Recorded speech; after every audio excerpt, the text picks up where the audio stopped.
у нас распространилось христианство православного толка, до этого монофизитского толка, привнесенное армянами. Начинаются они всегда джуари Христеси обычно. Крест Христа. Речь. Вот этим датху они переселились в Ругуджу, и там на вершине холма построили церковь. В данной надписи упомянуты два христианских святых, которые неизвестны в грузинской церкви.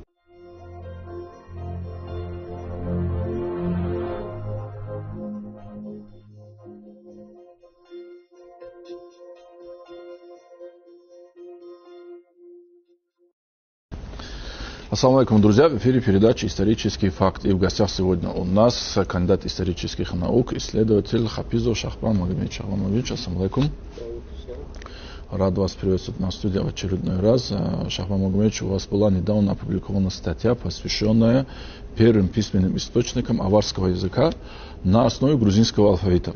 Какое количество вообще таких источников обнаружено на сегодняшний день? И насколько эта такая письменность на основе грузинского языка была популярна в горах Дагестана, мы можем сказать? Да, недавно в очередном выпуске ежегодника «Эпиграфика Востока», издаваемого Институтом востоковедения в Москве, вышла моя статья.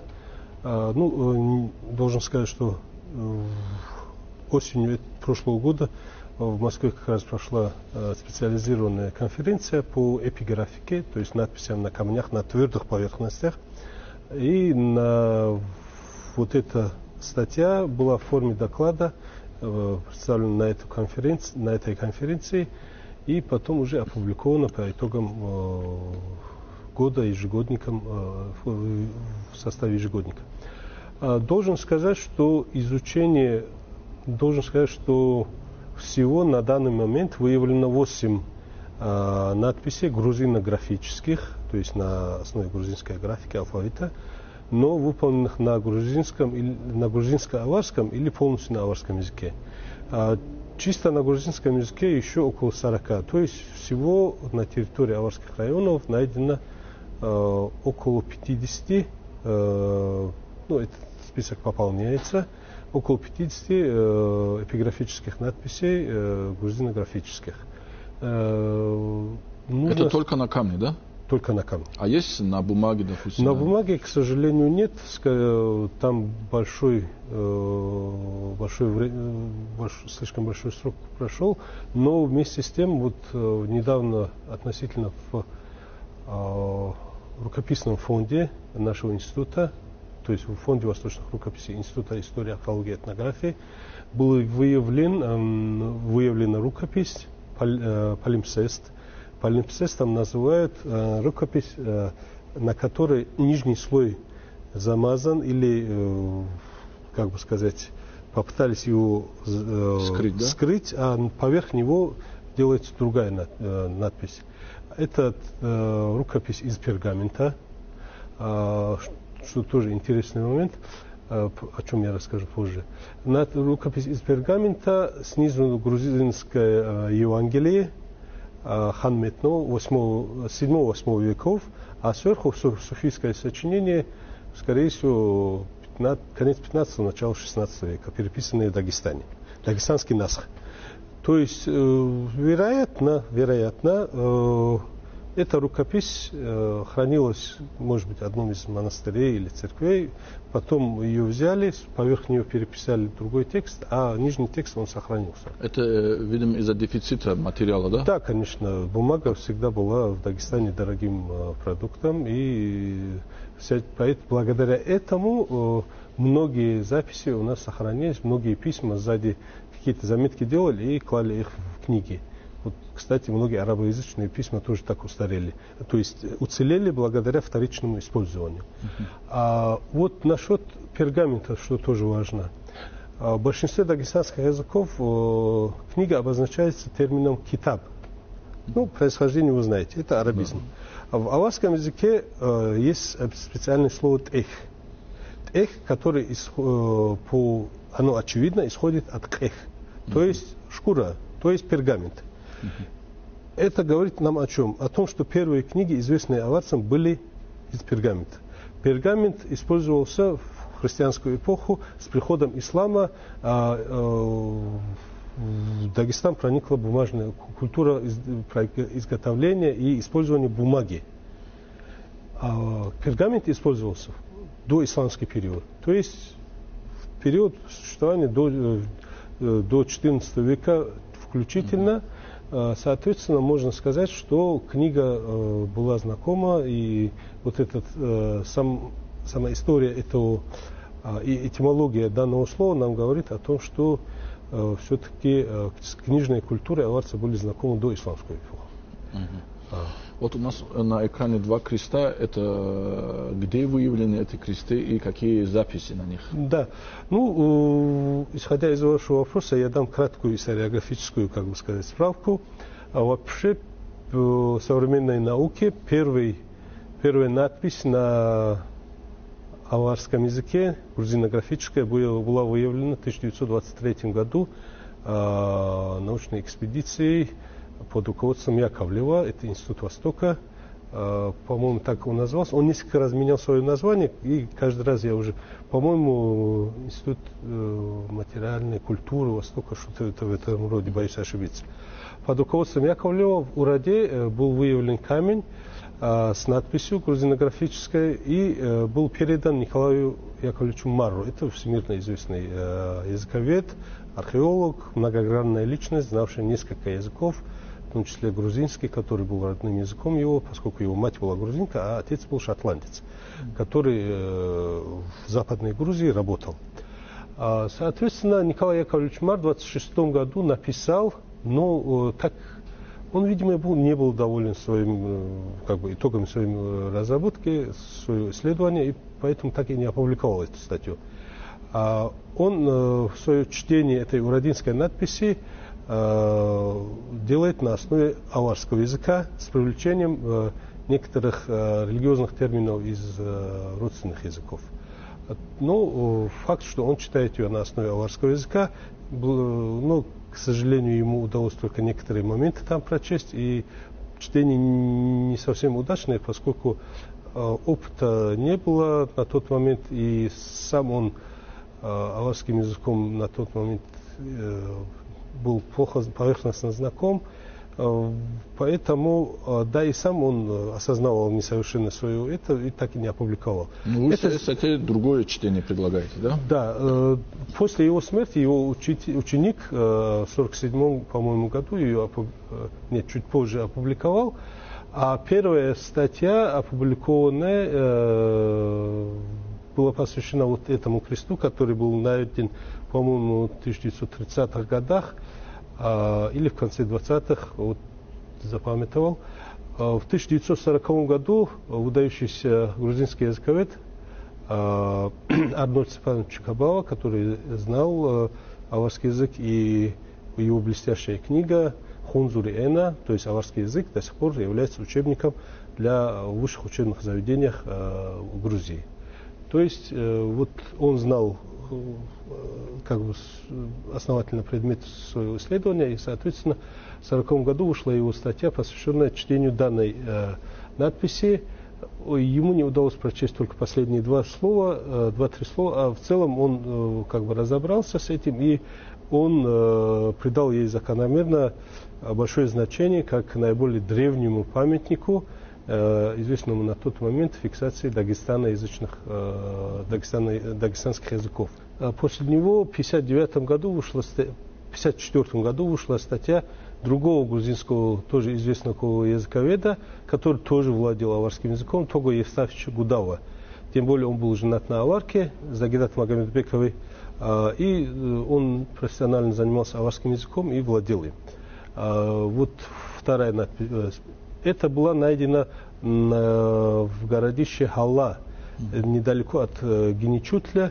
Вот по дороге, когда едешь, не доезжая до Хунзахского плато, с правой стороны есть хутор. Вот близ этого хутора есть средневековое поселение Халла.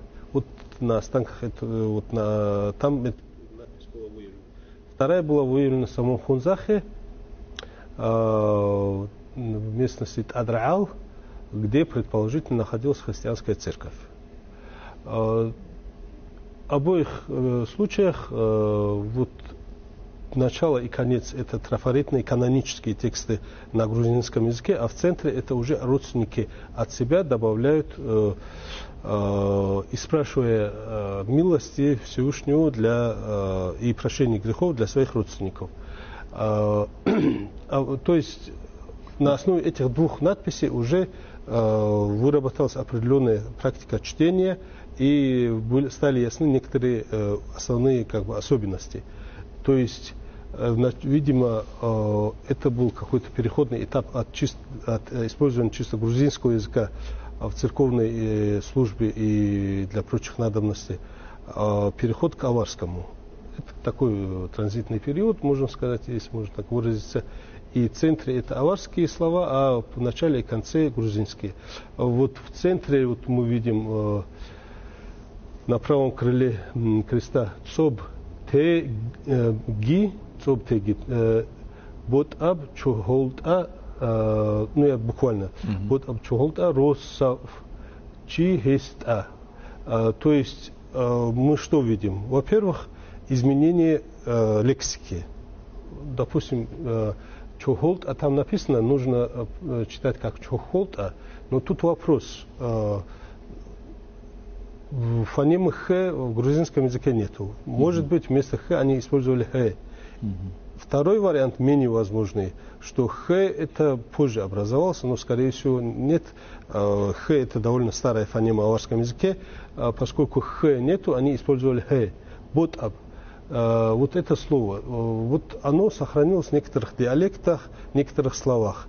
Вот это на всех имеется в виду, допустим, слово ботиш, которое известно большинству дагестанцев, это чудо, чудо, заполненный, полный, переводится. Убараб тоже сейчас говорят, это целый в аварском языке. То есть метатеза там произошла, в результате постепенного изменения языка бот превратилась в убараб, то есть который сейчас используется, но вместе с тем бот используется сейчас и в некоторых диалектах аварского языка. И, допустим, оно нашло отражение в названии вот этого блюда ботиш. То есть мы видим, что изменения. Второй момент. Во второй надписи использовано слово тималата. Написано тималата. Тут тоже возможно два момента. Или первое т. Этой фонемы в грузинском языке нету. Может, вместо т использовали т. Или же т фонема как бы позже выработалась. Изначально это было т. Возможно, поскольку в ансухском диалекте вместо т используется т сейчас тоже. И именно в этом слове тоже? Во всем языке. Т они почти не используют. Допустим, Тарата, название районного центра Тарата, они говорят Тарата. То есть именно у ансухцев это и сейчас в языке есть. То есть возможно, что вместо т писали т, поскольку т в грузинском нет. Возможно, что раньше в аварском языке т появилось позже. Потому что т появилось позже, есть как бы свидетельство в таком названии, как хиндалал. Изначально это хиндалал, то есть люди, живущие у воды. Вот это хим превратилось в хим, но название старое, оно осталось. Хиндах, хиндалал там и так далее. И хим, оно в некоторых диалектах аварского языка и сейчас используется вместо хим. Плюс к этому в детской речи тоже хим и сейчас говорят. Вот, допустим, мои дети начинали хим, не хим, а хим. То есть, тяжело. Да, то есть это довольно сложное для произношения фонема тоже, может быть, из-за этого тоже. То есть, вот чем важны данные надписи, они дают массу первичного материала в разных отраслях. То есть для лингвистики есть тут материал, для историков, для религиоведов, для искусствоведов и так далее. Наверное, нашим зрителям будет интересно общее содержание обеих надписей. Что хотели там написать, зафиксировать? Начинаются они всегда джуари кристеси обычно. Это крест Христа. Речь. Да, это на грузинском. Кстати, почему такой симбиоз двух языков на этих крестах? Большинство надписей, они чисто на грузинском, поскольку где-то приблизительно с середины X века у нас распространилось христианство православного толка. До этого есть основания считать, что у арцев было христианство монофизитского толка, привнесенное армянами. Для этому подтверждением является, допустим, бытование. Помимо письменных памятников есть и остаточные элементы в языке, допустим, слово «канч», оно армянского происхождения, то есть аварский крест, оно произошло из армянского. Но есть к тому и письменные памятники, письменные подтверждения, что вот, надпись церкви около Гельбаха, который раскопал Мурад Магомедов, археолог, они имеют явные параллели и аналоги армянской архитектуры, и форма креста многое там говорит о том, что вот эти церкви, они воздвигнуты благодаря подвижнической миссионерской деятельности армянской церкви, армяно-григорианства, скажем так. А в результате сложных процессов политических с 930-х годов в Кавказской Албании, в Втором Албанском царстве распространилось православие, христианство православного толка. К середине X века оно и у нас утвердилось. Благодаря помощи Византии, которая преследовала армяно-григорианскую церковь и всячески поддерживала православную, поскольку сама Византийская империя, она была православная империя. Но вот эти надписи, часть на грузинском, почему именно какую-то часть писали на грузинском? Потому что были канонические тексты, которые менять сразу не получалось. То есть канонически утвержденные тексты, они использовались и в церковной службе, и поэтому разом их изменить не получалось. Но постепенно мы процесс эволюции видим, что перешли на аварский язык полностью. Но в данном случае вот Джуари Кристеси, крест Христа, святой, потом уже, то есть сначала упоминает крест Христа, потом переходит к святым, святой. Вот здесь, вот в данной надписи упомянуты два христианских святых, которые неизвестны в грузинской церкви, то есть в грузинской православной церкви эти две святых неизвестны. И Чикабао предполагает, что это могли быть местные святые. То есть тут нужно копать, грубо выражаясь. Этот вопрос нуждается в исследовании дальнейшем. Тут я надеюсь на помощь моих коллег с Южного Кавказа тоже. Потом упоминаются святые, потом уже и спрашивается милость, цоб, то есть милость Бога, цоб, теги, то есть да положится милость на всех родственников и на мужа. В этой надписи говорится. Значит, заказчиком этой мемориальной надписи была жена покойного. И в конце говорится, да защитит святой Габриэл этих, и в конце, обязательно в конце, аминь, опало. Опало в переводе грузинского Господь. Аминь, Господь. То есть такой канонический текст. Это такой поминальный крест получается? Да. Они мемориальные кресты, которые устанавливались или на могиле умершего, или в церкви. Была такая практика, небольшие такие кресты устанавливать в церкви, поминание, как своего рода памятник и поминание этого умершего. Ну, судя по размеру, это церковный крест, он маленький, да? К сожалению, пока мы однозначно не можем на этот вопрос ответить. Ну, размеры какие у него? Размеры у него, по-моему, где-то 17 сантиметров в высоту он. То есть он небольшой. То есть, нужно иметь в виду, что есть практика установления большого камня цельного, и на нем уже устанавливались такие кресты тоже. Понятно, что он непосредственно на земле не мог быть установлен. Пока однозначно вот эта погребальная культура, она не очень хорошо изучена. То есть тут очень много вопросов, которые подспудно возникают, как, например, у вас возникли, которые нуждаются в дальнейшем исследовании. Но мы знаем, что, вот, допустим, Гиви Гамбашидзе в 79 или 80-м годах он раскопал церковь на горе Акаро, и там он нашел около 16 цельных или обломков крестов с надписями.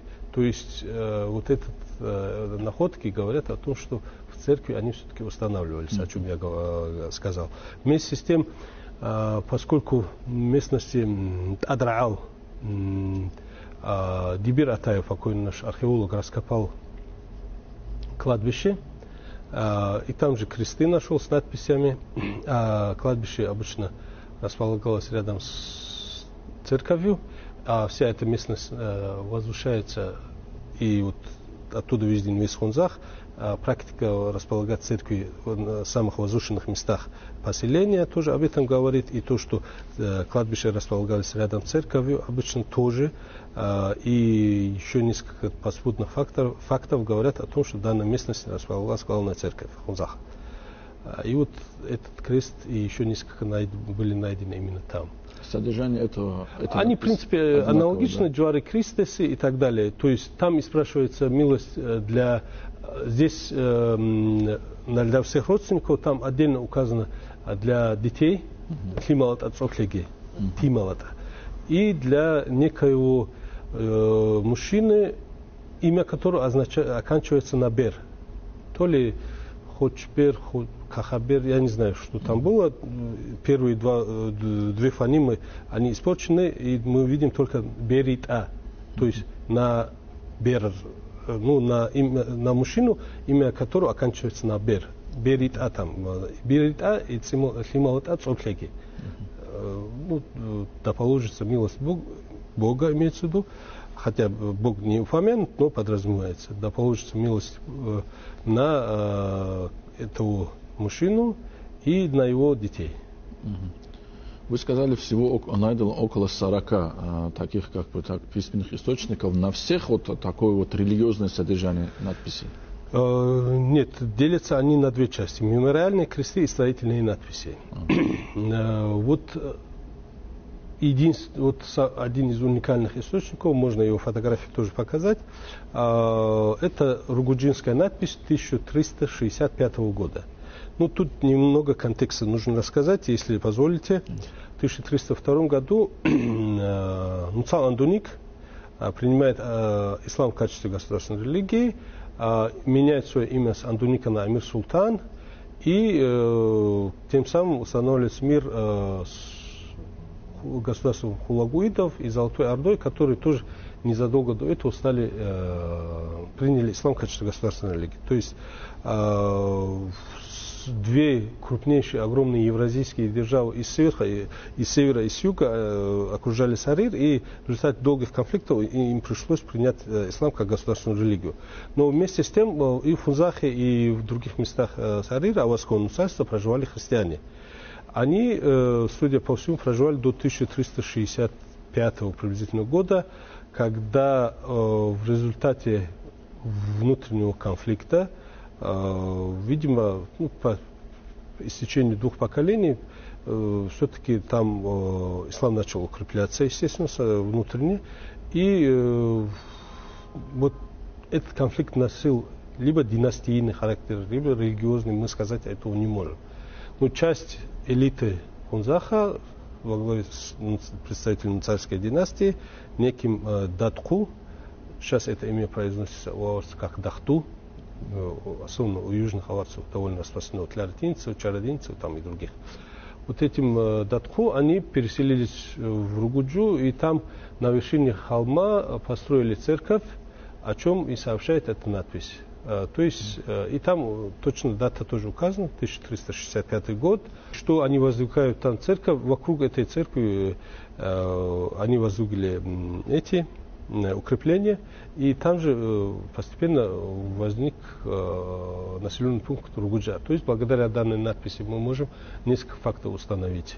Это основание данного населенного пункта, переход части элиты в Ругуджу, Мусальской. Потом в надписи указаны Датху и его жена Чохай, то есть на южных диалектах это стройная. То есть тоже интересный термин, который сейчас в литературном языке не используется. В южных диалектах сейчас тоже используется Чохук, типа худой, худосочный. То есть такое прозвище до сих пор есть. Но сейчас тоже есть имя Чохай, допустим. Да? Не Чохай, Чохай. Чохай. Да, Чохай. То есть это не Чохай.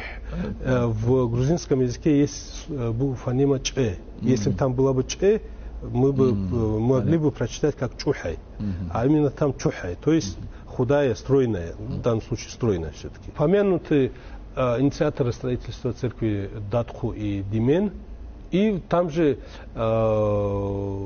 Бараб Абклиса, то есть там несколько слов тоже на аварском языке использованы. Тоже интересный такой, единственная датированная грузинографическая надпись.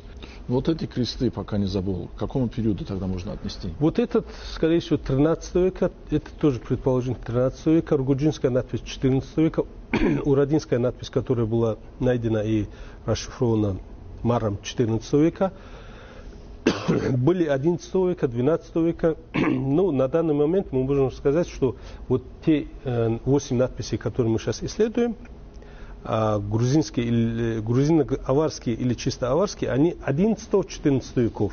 Самое раннее 11 века, самое позднее 14 века. После 14 века уже начинается исламизация и переход от грузинской графики к арабской графике. Вот этот мемориальная надпись урадинская, она тоже очень интересна. Видно, что там использован термин «дастур». Дастур у грузинских восточных горцев это служитель креста, то есть священнослужитель полуязыческий, полухристианский. Он для своего брата и его жены этот камень, мемориальную надпись заказал. Оло, его звали, мужа, мужчину, Оло и Марьям. И там также и спрашивается милость.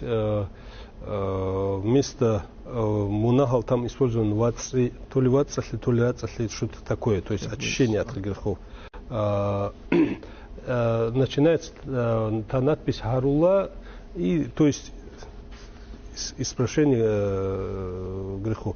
И в конце указано дастур или вац, то есть дастур это вот служитель креста. Служитель креста, под которым подразумевается Оло. А это заказал его брат, получается.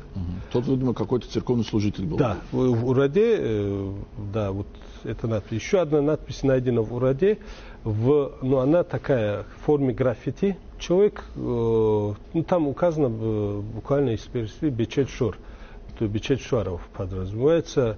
Скорее всего, это аналог общехристианского такого выражения «Христос воскресе» или что-то в этом роде. Возможно, это пока гипотеза. Поскольку трафаретов, канонически выработанных терминов мы не знаем, пока остается только предполагать. Вот эта урадинская надпись, она найдена на камне в нижней полуподвальной части Урадинской мечети. Было предание о том, что на этом месте была христианская церковь, потом на этом же месте была воздвигнута мечеть.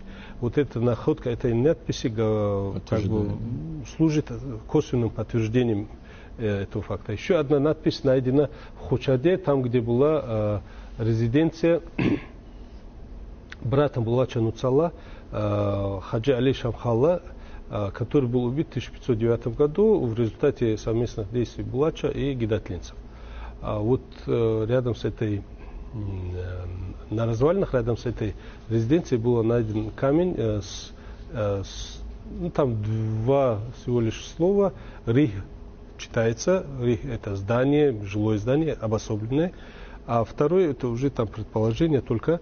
Потом в Хунзахе еще одна надпись была, там где читается слово Хат-Ан. Это, собственно, аварское слово, обозначающее церковь, храм.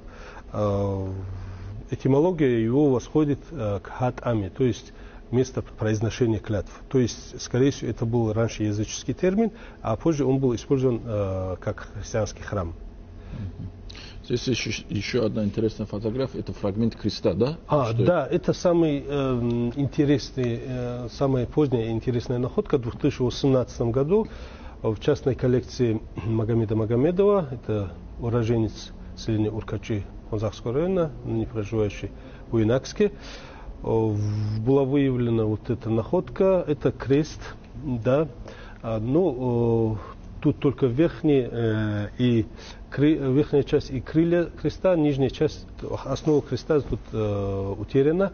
Этот камень был выявлен под холмом на окраине Уркачи, селения Уркачи Хунзахского района во время земляных работ. И тут, к сожалению, читается только 12 фонем, то есть букв, которые находятся под титлами. Титло — это вот вы видите над буквами такая черточка, обозначающая, что здесь сокращение произошло. То есть гласные писались, то есть согласные писались, а гласные обычно подразумевались, особенно в канонической части. Тут что можно прочитать? Во-первых, ЦОП, тут читается, опять же, милость. Потом в второй строке Л, Т, А. Это в чем-то повторяет вот надпись, которую прочитал Тогу Гудава, то есть Лималат А, скорее всего, тут могло быть. Сомфляги Лималат А, я предполагаю так. Самое главное — это окончание. Мы видели, что, вот, например, тех двух крестов есть каноническая формула Амин Опало, то есть Амин Господи. То есть обычная религиозная такая каноническая формула. Здесь мы видим, что использовано вместо Амин Опало Амин Гугай. Г, Е. Тут читается. По-другому это прочесть как бы невозможно. И мы знаем, что в современном аварском языке Гугай — это гром. Мы также знаем, что реликтовые, как бы, в качестве реликтов можно предполагать на основе использования некоторых слов, отдельных выражений, каких-то этнографических реалий, в свое время записанных разными этнографами, можем предполагать существование некого культа бога-громовержца, возможно, перенятое у индоевропейских народов, возможно, нашими предками. То есть бог-громовержец своего рода, то есть... Но он сохранился в христианской традиции, да, тогда получается? В аварской, да. То есть изначально, скорее всего, это было языческое имя Бога своего рода. Как бы термин Господь, да, у них как бы остался там прежде, да, то есть старый термин, да, Господь, Бог, имя Бога, возможно, известное еще с языческих времен, оно было использовано и в христианской как бы практике. Эта находка нам позволяет на несколько вопросов ответить. Во-первых, палеографически она может быть датирована XI веком.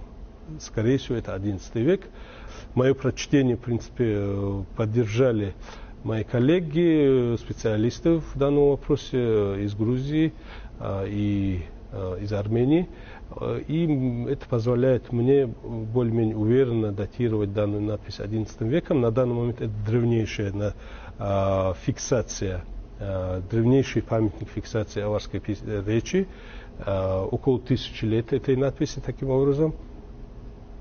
И на основе нее мы можем говорить о существовании в языческую пору некого культа бога-громовержца, о перенятии этого термина в христианской традиции, аварской, доисламской. И можем говорить о том, что некоторый синкретизм тут, то есть перенятие отдельных языческих как бы практик, возможно, или терминов имело место в христианстве. В принципе, вот наиболее такие яркие примеры грузинографической традиции на аварском или на грузинско-аварском мы рассмотрели. Если есть как бы уточняющие вопросы, можно было бы и ответить на них. Вот вы сказали, пару экземпляров было найдено в ходе раскопок, а остальные, как я понял, были найдены случайно, там, в Благородии, там, тут и так далее. Есть какие-то места, которые можно было бы раскопать? Как бы, да, есть потребность в раскопках? Безусловно, я более чем уверен, что планомерные археологические исследования нам дадут намного больше результатов, особенно в Хунзахе и его окрестностях. Допустим, местность Адраал необходимо, конечно, несколько лет, несколько сезонов упорной такой работы, которые нам могли бы дать довольно богатый материал для исследования той же местности Акаро и чуть ниже нее, можно было бы разведки провести.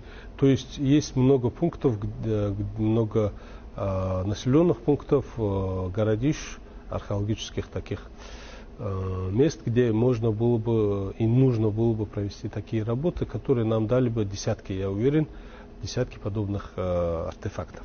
Это дорогое удовольствие. Почему до сих пор этого не сделали? Ну, тут несколько факторов. Тут, во-первых, мало было... Ну, у нас в основном все-таки наши дагестанские археологи, они бронзовики или